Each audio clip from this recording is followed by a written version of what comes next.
মহানগৰী আইডিউ ছবিগৃহত শিল্পী স্বাস্থ্য বীমা আঁচনিৰ পৰ্টেল উদ্বোধনী অনুষ্ঠান সাংস্কৃতিক পৰিক্ৰমা বিভাগৰ উদ্যোগত আৰু অসম ৰাজ্যিক চলচ্চিত্ৰ বিত্ত নিগম আৰু উন্নয়ন নিগমৰ সহযোগত অনুষ্ঠিত হৈছে এই অনুষ্ঠান। এই আঁচনিৰ জৰিয়তে ৰাজ্যৰ শিল্পীসকলৰ সামাজিক সুৰক্ষা আৰু চিকিৎসাৰ খৰচ বহনৰ সুবিধা উপলব্ধ হ'ব। 16 ডিচেম্বৰৰ পৰা 7 জানুৱাৰীলৈ আঁচনিৰ আবেদনৰ ব্যৱস্থা কৰা হৈছে।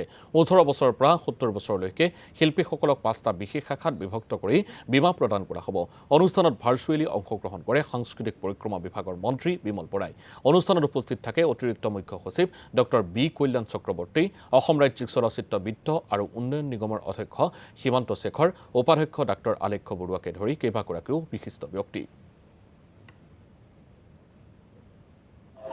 আমাৰ সাংস্কৃতিক ক্ষেত্ৰখনৰ কাৰণে এটা অতি উল্লেখযোগ্য দিন, কাৰণ আজিৰ দিনটোত আমি এটা এনে শুভ কামৰ কাৰণে আগবাঢ়িছো যি কাৰ্যৰ জৰিয়তে অসমৰ শিল্পী সমাজৰ স্বাস্থ্য সম্পৰ্কীয় এটা বিষয় জড়িত হৈ আছে।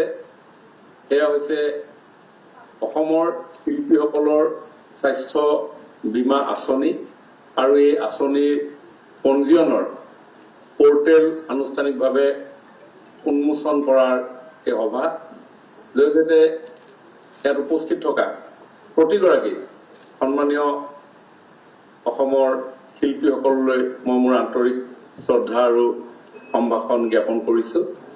আজিৰ অনুষ্ঠানত উপস্থিত অসম ৰাজ্যিক চলচ্চিত্ৰ বিত্ত উন্নয়ন নিগমৰ অধ্যক্ষ সীমান্ত শেখৰ ডাঙৰীয়া, উপাধ্যক্ষ ডাক্তৰ আলেখ্য বৰুৱা ডাঙৰীয়া, অসম চৰকাৰৰ সাংস্কৃতিক পৰিক্ৰমা বিভাগৰ অতিৰিক্ত মুখ্য সচিব ডক্টৰ বি কল্যাণ চক্ৰৱৰ্তী ডাঙৰীয়া। শিল্পীসকলৰ স্বাস্থ্য বীমাৰ আজি যি মুকলি হৈছে এই পৰ্টেল, এই পৰ্টেলৰ জৰিয়তে শিল্পীসকলে অসমৰ বিভিন্ন কোণত থকা শিল্পীসকলে ইমান দিনে যি সমস্যাৰ সন্মুখীন হৈ আছিলে, তেখেতসকলৰ স্বাস্থ্যজনিত সমস্যা বা বেমাৰ হ'লে হস্পিটেলত তেখেতসকলৰ হস্পিটেলৰ ব্যয় সম্পৰ্কীয় যিবোৰ সমস্যা তেখেতসকলে ইমান দিনে সমস্যা পাই আছিলে, এই সমস্যাৰ হয়তো এতিয়া সমাধান ওলাইছে। আৰু মই সকলো শিল্পীকে আহ্বান জনাইছোঁ যে আপোনালোকে এই পৰ্টেলটো অহা 7 জানুৱাৰীলৈকে খোলা থাকিব। গতিকে 7 জানুৱাৰীৰ ভিতৰত এই পৰ্টেলটো আপোনালোকে এপ্লাই কৰক আৰু এপ্লাই কৰি আপোনালোকৰ অসম চৰকাৰৰ ফালৰ পৰা যি সুবিধা আগবঢ়াইছে এই সুবিধাৰ আপোনালোকে অংশীদাৰিত্ব লওক। শিল্পীসকলৰ স্বাস্থ্য বীমা আঁচনি